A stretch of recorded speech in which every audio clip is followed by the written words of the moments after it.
نحمده ونستعينه ونستغفره ونؤمن به ونتوكل عليه ونعوذ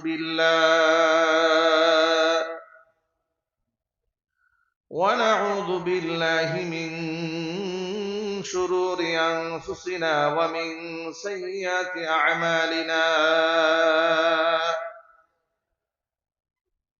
من يهده الله فلا مضل له ومن يضلله فلا هادي له ونشهد أن لا إله إلا الله وحده لا شريك له ونشهد أن سيدنا ونبينا وحبيبنا وشفيعنا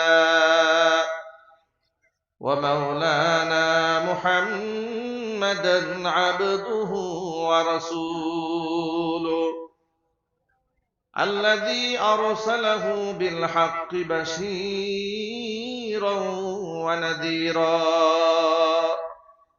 وداعيا إلى الله بإذنه وسراجا منيرا أما بعد فأعوذ بالله من الشيطان الرجيم بسم الله الرحمن الرحيم إن الله وملائكته يصلون على النبي يا أيها الذين آمنوا صلوا عليه وسلموا تسليما اللهم صل على محمد وعلى آل محمد كما صليت على إبراهيم وعلى آل إبراهيم إنك حميد مجيد اللهم بارك على محمد وعلى آل محمد كما باركت على إبراهيم وعلى آل إبراهيم إنك حميد مجيد ঈমানের পথে অবিচল থেকে আমার মরণ যেন হয় ঈমানের পথে অবিচল থেকে আমার মরণ যেন হয় তোমারই কাছে মিনতি আমার তোমারই কাছে মিনতি আমার মহামহিম দয়াময়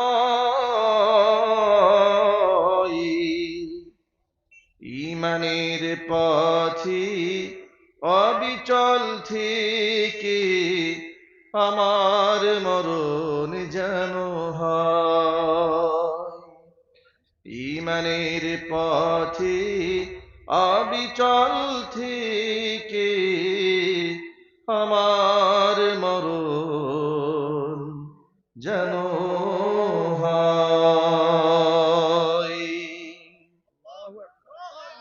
সকলেই বলুন আল্লাহুম্মা আমিন ঐতিহ্যবাহী গাজীপুর জেলার অন্তর্গত গাজীপুর সিটি কর্পোরেশনের 31 নং ওয়ার্ড জামিয়া হুসাইনিয়া মদিনাতুল উলুম হাফিজিয়া মাদ্রাসা ও এতিমখানা কর্তৃক আয়োজিত আজকের এই বার্ষিক ওয়াজ ও দোয়া মাহফিলের শেষ অধিবেশনের সম্মানিত সভাপতি সাহেব, সম্মানিত প্রধান অতিথি, সম্মানিত বিশেষ অতিথিবৃন্দ, হাজারাত, উলামায়ে কেরাম, মুরব্বিয়ানে আযম, অত্র এলাকা এবং পার্শ্ববর্তী এলাকার বিভিন্ন প্রান্ত থেকে ছুটে আসা দিনদরদি, ইমানদার, পরহেজগার, মুত্তাকি মুসলিম ভাইরা, পর্দার অন্তরালে অবস্থানরত আমাদের সকলের শ্রদ্ধা ভাজন পর্দানিশীন মা এবং বোনেরা, মহান আল্লাহ রাব্বুল আলামিনের দরবারে আলিশানে লাখো কোটি শুকরিয়া আদায় করছি যে মহান মুনিব আমাদেরকে এক প্রচন্ড দাপটীয় জগদ্দল পাথরের মতো চেপে বসা স্বৈরাচারীর জুলুম নির্যাতন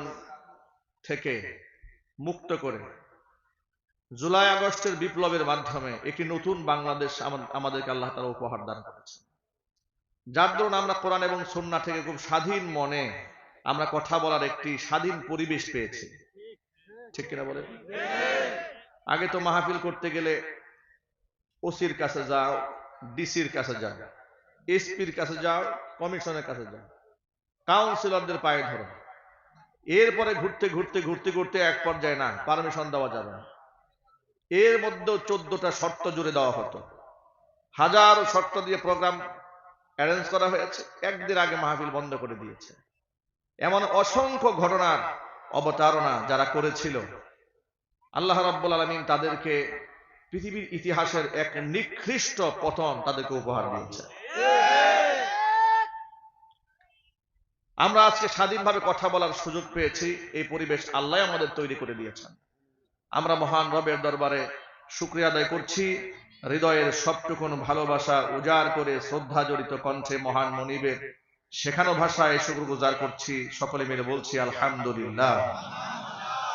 রব্বানা লাকাল হামদ হামদান কাসীরা তাইয়িবান মুবারাকান ফীহি।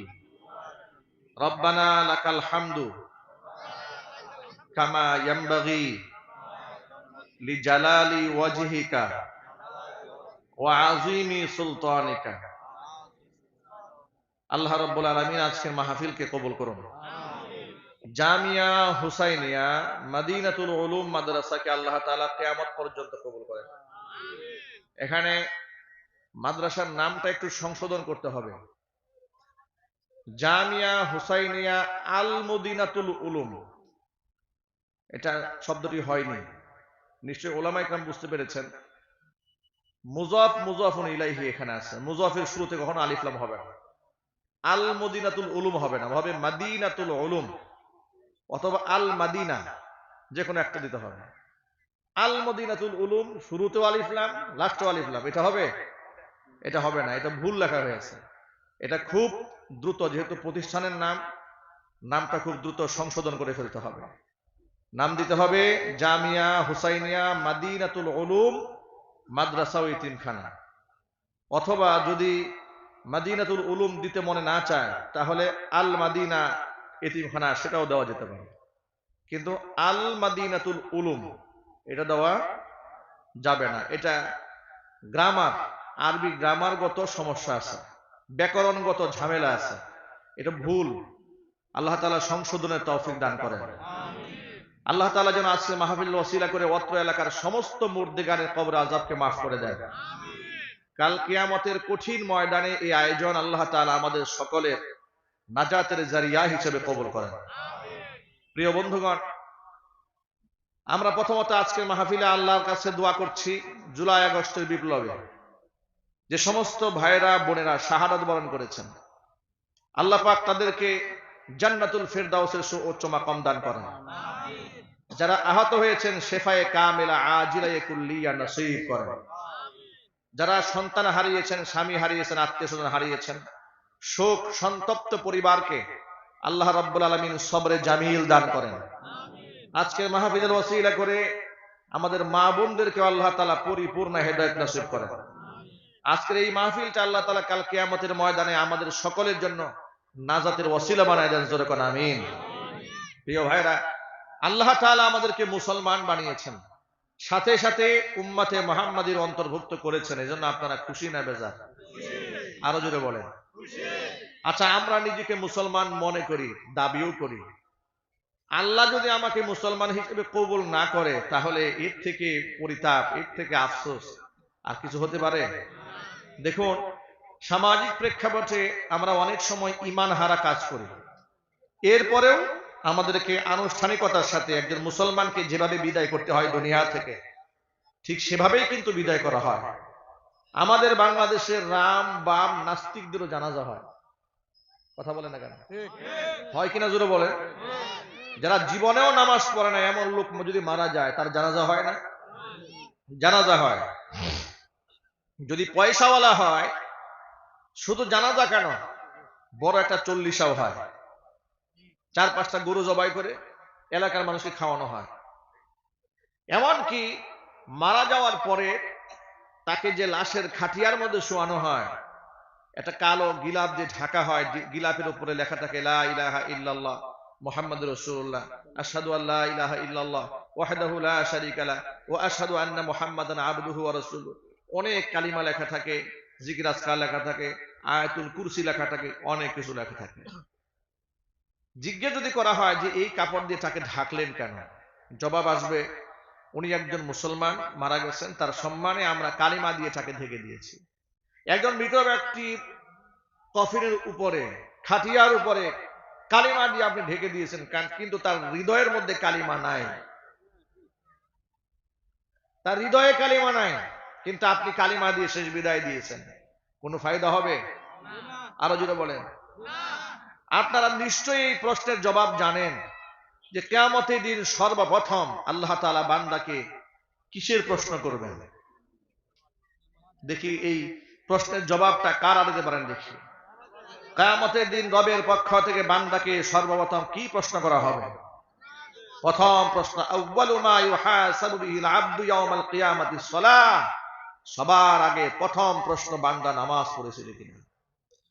আপনারা যারা স্কুলে পড়েছেন, আমরা যারা পড়েছি, দেখবেন 5-6টা প্রশ্ন আসলে সঠিক 3টা প্রশ্নের জবাব দাও বা 4টা প্রশ্নের জবাব দাও।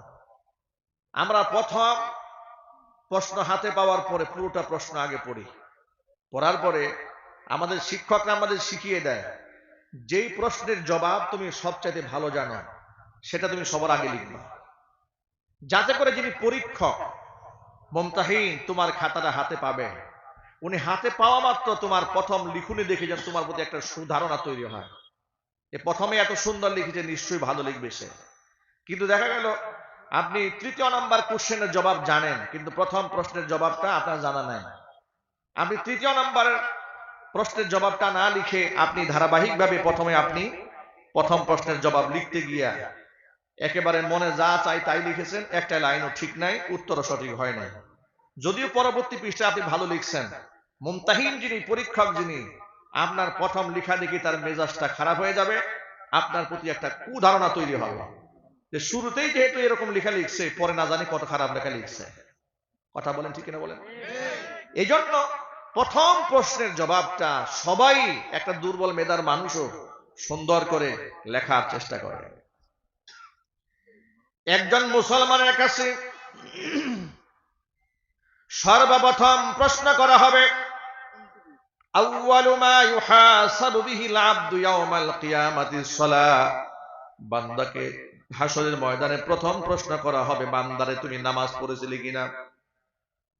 আল্লাহ প্রথমে বলবেন না যাকাত দিয়েছিলে কিনা বলো, হজ করেছিলে কিনা বলো, আল্লাহ আগেই জিজ্ঞেস করবেন না। স্ত্রীকে পর্দা করিয়েছিলে কিনা বলো, এটা প্রথম প্রশ্ন নয়। মানুষকে দান করেছিলে কিনা প্রথম প্রশ্ন নয়। ওয়াজ মাহফিলে কত টাকা দান করেছিলে প্রথম প্রশ্ন নয়। প্রথম প্রশ্ন হচ্ছে বান্দারে তুমি নামাজ পড়েছিলে কিনা। এই স্টেজে কিংবা স্টেজের সামনে এমন অনেক লোক আছে, সমাজে অনেক ভালো ভালো কাজ করে কিন্তু নামাজটা পড়ে না, ঠিক কিনা বলেন? মানে অনেক ভালো কাজ করে, এমনকি মানুষের মাঝে গল্প করে বলে যে হুজুর আমি কিন্তু লোকটা খারাপ না, অনেক ভালো কাজ করি, নামাজ নিয়ে একটু উদাসীনতা আছে কিন্তু লোক ভালো। কি আছে না নাই? লোকটা ভালো কিন্তু নামাজ পড়ে না। আহা, এর ভালোর কোনো মূল্য নাই। কসম আল্লাহর, এই ভালের কোনো মূল্য নাই যে লোকটা নামাজ পড়ে না। রবের সাথে দৈনিক 5 বার সে কুফুরি করে। কি করে? নাফরমানি করে না, সে কুফুরি করে রবের সাথে। আল্লাহ নবী সাল্লাল্লাহু আলাইহি ওয়াসাল্লাম বলেছেন, মান তারাকা সালাতান মুতাআম্মিদান ফাকাদ কাফারা। কোন ব্যক্তি যদি ইচ্ছা করে 1 রাকাত নামাজ ছেড়ে দেয়, সেই ব্যক্তি কুফরি করে ফেলে।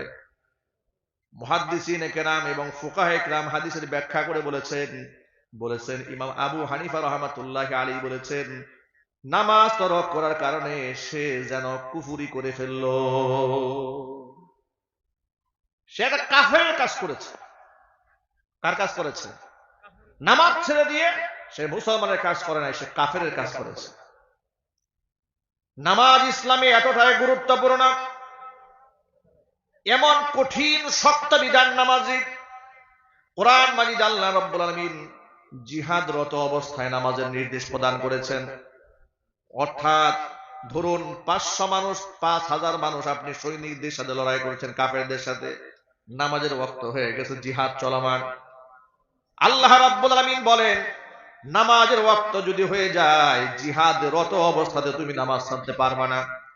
যদি জামাতরত অবস্থায় 1000 মানুষ মুসলমান জিহাদে থাকে, তাহলে 500 মানুষ জিহাদে থাকবে, আর 500 মানুষ তারা নামাজের মধ্যে দাঁড়ায় যাবে।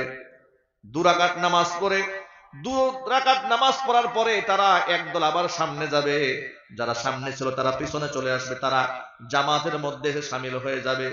একটুখানি চিন্তা করেন, জিহাদে শত্রুর মোকাবেলা করছে, যে কোনো মুহূর্তে জানটা বের হয়ে যেতে পারে। ওই ক্ষেত্রেও ইসলামে নামাজকে ছাড় দেওয়া হয় নাই। অথচ এই নামাজটা নিয়ে আমাদের সবচেয়ে বড় উদাসীনতা। আমরা বড় বড় কথা বলি, অনেক বড় বড় কথা বলি, নিজে নামাজ পড়ি না, সন্তানদেরকে নামাজের তালিম আমরা দিই না। কিয়ামতের ময়দানে অসংখ্য বাবা মা জান্নাতি হবে সন্তানের কারণে, আবার অসংখ্য বাবা মা জাহান্নামী হবে সন্তানের কারণে। এই সন্তানেরা বাবা মার বিরুদ্ধে আল্লাহর আদালতে মামলা দায়ের করবে।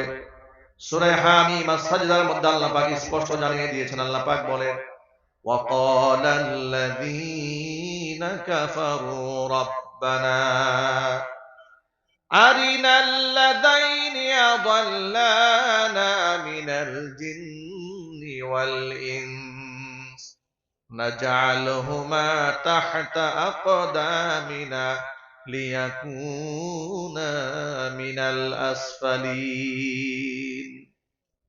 কাফেররা কিয়ামতের দিন জাহান্নামের ভয়াবহ শাস্তি দেখার পরে তারা বলবে, রব্বুল আলামিন, কাফের হইয়া তো মায়ের পেট থেকে দুনিয়াতে জন্মগ্রহণ করিনি, একজন ইমানদার মুমিন মুসলমান হয়েই তো আমি দুনিয়ার মাটিতে জন্মগ্রহণ করেছিলাম, কিন্তু আমার বাবা মা আমাকে কাফের বানিয়েছে, আমার শিক্ষক আমাকে কাফের বানিয়েছে, আমার সমাজের লিডাররা আমাকে কাফের বানিয়েছে।